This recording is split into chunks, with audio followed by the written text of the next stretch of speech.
रउआ तो कोई चीज के चिंते नहीं खेरत कि खाएं कि ना खाएं। हइसन बताई हालत बना खाएं तो कैसे रउआ चलम। अरे कतना हमरा के ध्यान देवेलू तू बताव। एगो उ दोनों के दोनों बाड़ी स आई उ तो पूछतो नहीं कि खाए के जानते नहीं मम्मी जी हम माई कहले बड़ी ना कि एक माई छूटेली तो एगो माई मिलेली तब माई के ना सास के माई समझी है। बताओ कतना संस्कारी हमारी पतो मिलल बिया। एगो रउआ से बात कही का बोलो एगो ना 4 गो कहो। हम तो तोहरे बात सुने खातिर जब बैठल बनी वही से बोलौनी हम। देखी ना 10 दिन तो हो गए 10 दिन में वहाँ के हमरा कुछ ला के देवे ना कहनी यही सोचनी रउआ तनी कही ना हमें बहुत मन करला कुरकुरा खाए के। ये पागल कुरकुरा खाए के राम तारा के एक बोरा मंगा दे तनी कुरकुरे न खैबू जाए दो। अभी मान ल कि अब उतना ओकर समझदारी नहीं के ना हमारा ले कहानी हम लिया के दे देबो। कहानी के मत देखई ह आँखी लगी न कहीं से देखो करा के मानते तू करती देखो कनी हम खुल के आज बता देतनी। देखो जब हमरा के ना जाने ली माने ली तो का हम के जानी मानी बताव ऑयली से तो उहे तो ऑयली से तो तारा नियर खूब करस आ बाद में जाके न बेथू हो गईली हबी स ओहे ने तू मत करे लगी आज पूछत त मम्मी के बाद में भूला जइयो। सकेला मम्मी जी ऐसे काहे सोचत नहीं रउआ जानतनी रउआ खातिर हमेशा जान देल रहम। ऐसे मत कही मम्मी जी जौन को हम तवन करम रउर तो बेटी नहीं। अरे जौन का करे के बाद खेती बाड़ी थोड़ी नहीं खे जाए के। अरे घरे में के जौन बा मिल अपन एथु को के कल जाके ताकि हनियो के ना बुझे ना तो लगे से कहे ना बाकी सुना ना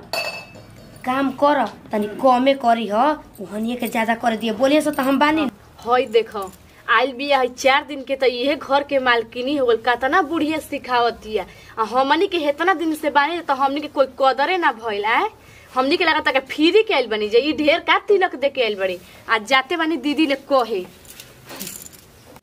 ए दीदी का करतनी आई का भेल हो छोटकी का भेल हो हम मोटकी जो बूढ़ी बाड़ी नु एगो नयका अरकी के पत्तो उतरले बाड़ी न मार धा तरी पत्तो पे कि हइसे मत करिए हइसे मत करिए आ सिंघाड़ा आइल ह रो मिलल ह का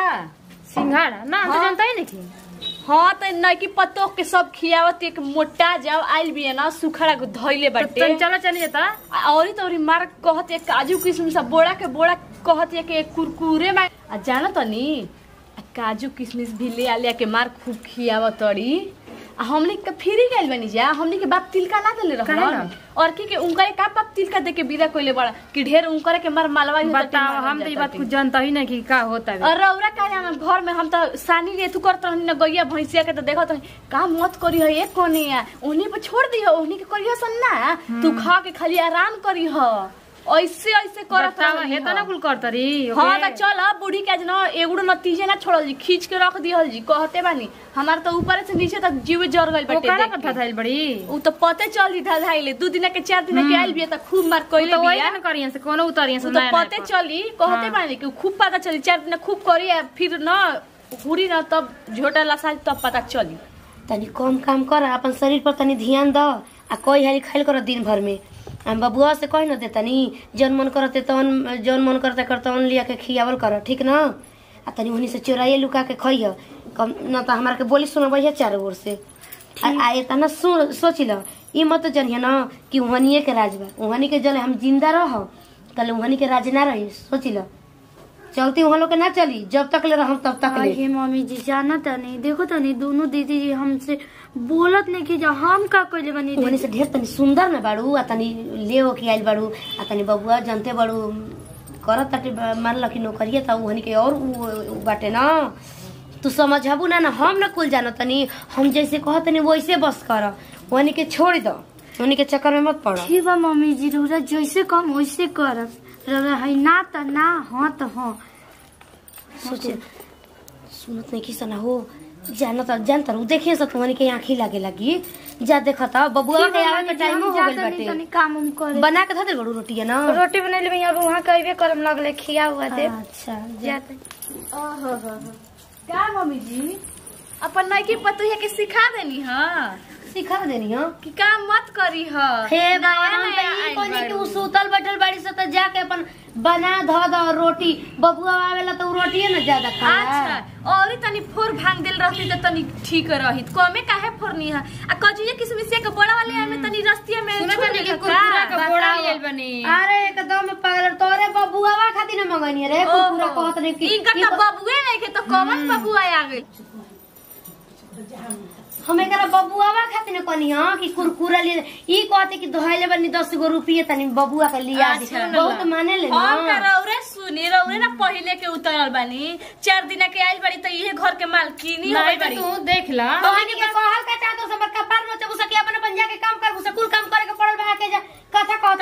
मम्मी जी हमनी के घर ना अरे जा बचिया ये लोग यानी के बात तो सब के सुनते रह जे हमनी के दाई ना जाना उहे त मार करत अड़ी तोनी के आंखें लगत आरे देखा हम ई कुल काम ना करनी जैसे जितना ओकरा में तू बाटे ना मोई उतना तो हनियो में बाटे ई नहीं के काहे आखी लगी जाए 4 दिन के आइल भी त 4 दिन के चांदनी देख लिहल जाई पुरान के काम देख ली हमरा कोई जन कोत रहनी उतर आइलानी बड़ा माने उतर आई रहनी खूब उतरन दे फिरी के हमनी के बाप नइखन बिया मैंने अभी ले बैठल माने अभी कुछ पूछलू सना ना कि मुंह धोलू कि ना मुंह अरे धोलू नहीं के पतो ये ना लिया के देले हिया अरे तो बटल भी अब ना करबू से तो उहा ना करो ये ना चाहता उ सब अभी तो गई हम अभी जी लेके आवत नहीं खाना काहे खानवा ले आवे में सट गई जे का बनवा अच्छा तो लियावे ले न जा अपन काम देखत हमनी के कामे देखत नहीं जे वही त सुनत सुनत हमनी के कान फाट गई तबे से तो लेके सही भागे बैठा के खोट भागत बानी तनी हम जा तनी वो अथवा का बिया टमाटर का बिया ले ले रो टमाटर जा के बिया लाई के बैगन के बिया लाई के जाने तक नहीं के तनी के मतलब कैसे का दादा ई सुन गइलिए का रे उठतिया जाके ओकर लेकर मतलब कह देलस आजकल हिन के बड़ा बनाव बाटे देखो कैसे दोनों के ऐठ तरी स बहाना का मारी अब ओकरे न बहाना मारब कह लइकबे के हैं आपन बाकी रहन नहीं किसा कहत कि हम का करतनी अरे का जानत रुजा हमरा के कैसे दो कहाव त कहाला कि तहन लोग दाढ़ी दाढ़ी चला जाता हम पाती पाती चलतनी उहे हाल बा हमरा के ना करबू जे तो लोग के घेवड़ा करतनी जाई हम टमाटर के बिया लिए ई कोनो मतलब है दीदी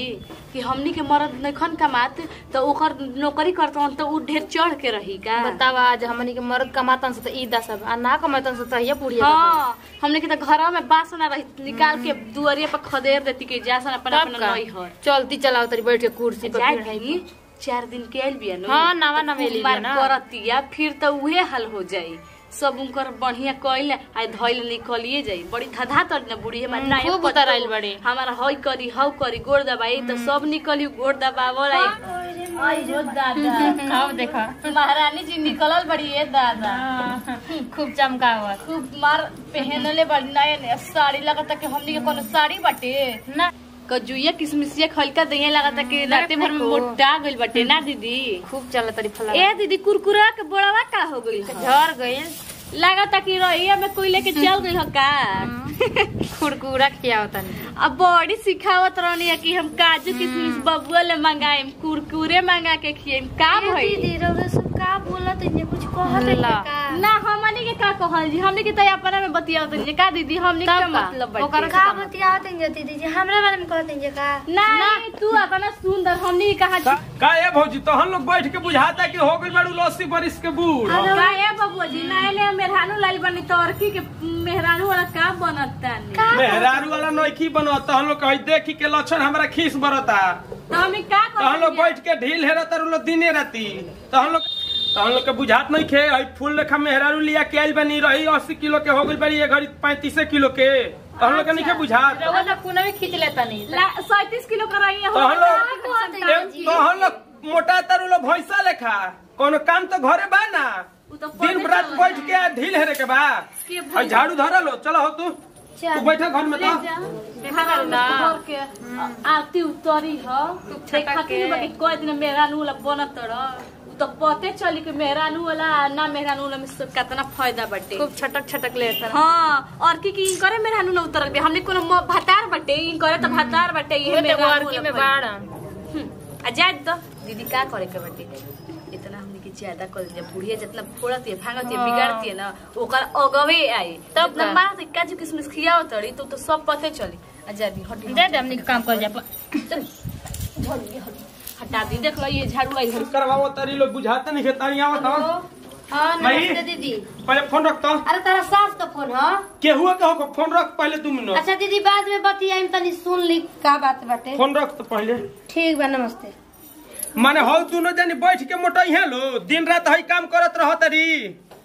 नहीं के तारे देखी रहत घर में बोल लिखे जा काम करे लगल हो झाड़ू लगाबो आगन लिपो चूल्हे लिपो खाना बनाबो दिन रात काम करत रहत है अब हम लोग भग बैठ के भैंसा लेखा मोटा तरी लो मोतिया सुना बाकी खाली हाला करबा हम कहनी काम करे के तारे के हो ए मम्मी जी तो ना हाला में बनिहार बना के रखल बड़ू लो माने हम बनिहार बने छोड़ देबे करा लावे काम कहने आगे लागो ताना दे दे हमार खीस मत बरा बोलो नहीं तो अभी भेज देबो हम लोग के जहां जाए के बा हमरा बुझाइबो ना कर का का हां तो चल हां तो ओतने न हो उतारा ना बुझाइल की का बैठ के मिट्टी का अटेंड हैं कौन बोलत रही रे दोनों दीदी बोलत यहाँ हंसते रहेंगे कहतनी तो अभी मैं हंसी अब मजाक करत रही लो कहतनी हम लोग के हम सीरियस मजाक करत रही लो भैंस लेखा मोटाई के हम लोग के दे खीस मत हम बता देते उनके समझा देते नहीं तरीका पर कम खो ठीक ना हम नहीं काम करब तो कैमरा तू समझा दो नहीं तो हम समझा देम नु तो ढेर काम जो हुआ जाई कह तनी छोट हुआ बहुत ना मत एतु करल लागो कि देखा द कि मार अभी वो बोलबे ना कोनो सा कुछ हुआ तू हाथ ना बोले लगले शादी ना चुप हो जाई का हो देखी के हमर रोवा गनगना गइल हा रोमा गनगना ए से खीस बरल बा खियावे करके एकर दिमाग खोले तो कोई ड्यूटी साइड में जा खाना खा समझा दो चुपचाप बताबो हई हई से करत तरी से तनी मानी हम बिया ना लिए चल गनी हई हल क दियली स आए हमरा के 4 वर्ष एकदम सने उजबले बड़ी स रह यानी कि हम बताबो तनी हई देखो हो कैसन वीडियो बनाते छ का करब ए हनियो के वीडियो चलते बटे आ जे न पारिवारिक वीडियो बनाओ त न ओहनी के त चलते नहीं देखा तारू हई अरे का खराबे खराब आजकल वीडियो चलत हटे जतना पारिवारिक के बढ़िया वीडियो बनाते छ त कहां कोई को चल अरे देखे सुनत का बोला तली त देखा हेलमेट ढुकल बड़ी से हेजा बैठल बड़ी से कचहरी जमल बड़ी से हेजा करे ना रहला पइए हल कर करू सना हैं गाँव करके समझ रे बारू सब हमनी के सब वीडियो देखत रहनी जे वीडियो भर दिन तो तनी के उहे काम बा YouTube चलाओ तर से भर दिन और दूसरा काम बाटे दूसरा काम कर तू से हम बोलती मैं क्या बोले न जी रे करा बोलेनी अरे तू तारे के त मन करता कि काचे चबा दे जानो तरू कि ना और की के रौरे एगो पतो में हमनी के त खाली खा खा के देह पालत तनी जे उहे त करत तनी भाई का ना दुनो गड़ी अपन में साई गोटी करत तर से काहे करे पवली बोली बोलत तर सर आता ना बाउर हो गइल बिया अब काम करे खातिर नहीं खाए सुन ल सहेंगे ने आज खुल के कहतानी उ काम ना करिए बरा से तो हमनी के कर दूसरा तो हमनी के फ्री में नहीं की जाई हमनी के बात भिखारी अच्छा तो देखो तनी कि पैसा ना कर से बरा से पूछाऊ ना छुई बतावा है बैठल बैठ से दुआरी पर हम त देखी लागत कि देह पे फान जाए जाई उनकर देह पे खाने का तो दूर बाटे तो हम लोग के ना घरवा में रहल मुश्किल करवा दे सोच लिया जाए और हम नहीं कुछ बोलत ना बोल दे त मुआ बोली लेकिन नहीं कह दे ना अब फोन करके ओनी से कह दे कि देखा तो तनी के मेरा रुआ मान हो गइल बड़ी सा हैं बताओ ओकरा के बहिन नियर मन तू सजे ने अपने में मिलजुल के बारू सा उ बारू बिया त ना हैं उ बैठल बारू सा झाड़ू मारतिया मार रही लागत कि पूरा घर के कामे कर देली ह के ओतना बहुत कमावा बाटे ओके त हम कहले नहीं कि खाइल थलिए मत हटाई है दिन भर सानी कुछ आदमी कर खाना बना तो गाय भैंस कर काम करे खातिर बोल जल्दी खनी करे खातिर बोल जका उ काहे खातिर बड़ी ओकरा सहुरा में लग जे खाली सज के देखावे खातिर बड़ी काम सज के जतना हुए तना बिया ना ओकरा गोड़वा के धोवनो ने खुजा समझलू जा एक गोड़ पे हमरा खातिर खड़ा रहतिया तो ओकरा के ना कर तो कहलो के करे जाई देखा सा ढेर बोलबो सा त फोन कर रह सब फोन करके कहत नहीं हनी सामान भइल बड़ी सा ना कि का पता लावे के छोड़ के मैं जब से लड़का चल गइल ना तब से ये अपनी मन के भइल बड़ी से जौन मन करता तौन करते त खाना टाइम से नहीं की से देत और ना त हमरा के देत ये टाइम से दे के जब ना तर हेलो हेलो हाँ हेलो हाँ बबुआ हाँ गोड़ाती मैं खुश रहा बबुआ तोर में लालू हमरा के जो न तवन करती है बताओ हमरा के तू चल गेला तब से हमर लाल हमरा के खाना नहीं के पूछत है आई छोटे की बियाह ओकर के ई बताओ हमरा के करी जे ओकर के न पूछब रे त यानी के देख के जलन होता टे ओइठत रहता से दोनों के दोनों सोच ले कई क्यों ये तोर में आरिया ओइठतिया ओकर के सिखावतिया तनी धराव तो ला बतिया ला सोच ले बबुआ ऐसे करिए तो तुम घर से निकल जेब रहिया सही है ना माई ऐसे नत कर घर से बाहर नत निकल दे तो हां गोड़ लागत नहीं जी खुश रहो काहे ऐसे करते रे माई के आ तनी अपन गलती कह दिए कि का करत तनी अरे रौरू दिमाग काम नहीं करत बुढ़िया दू आंखी ताकती है का होई बार मन ले बिया काजू किशमिश खियाती हमनी का फेकल बिगड़ल बनी जे काहे जे तू कहत है तो मानत नहीं खीस बुझाते के रौरा और की माई वाला का बनत नहीं दीदी पूछ ली कि केतना केकरा कमान तड़ी केकरा कोरा तड़ी तो जाए दे आराम से रहो माई के तनी मान आ खाना वाना बढ़िया से बना के खियाओ ठीक नु देते ना बनी जाए काम कर गोबर का देतनी जे खाई के ना जे देतनी जे हां तो जाए दे गोबर खाना में दिया रे काहे टेढ़ी बोलत है ठीक बटे रख दनी ठीक बा रह देखला बुढ़िया कपड़ा लड़ाई लगावती है। अब जब देख लो ओकर पेट नहीं मतलब हम लगता कि मरवाई तभी ओकर पेट भर, फिर भाई पत्तो तो पते चल जाए चढ़ बात।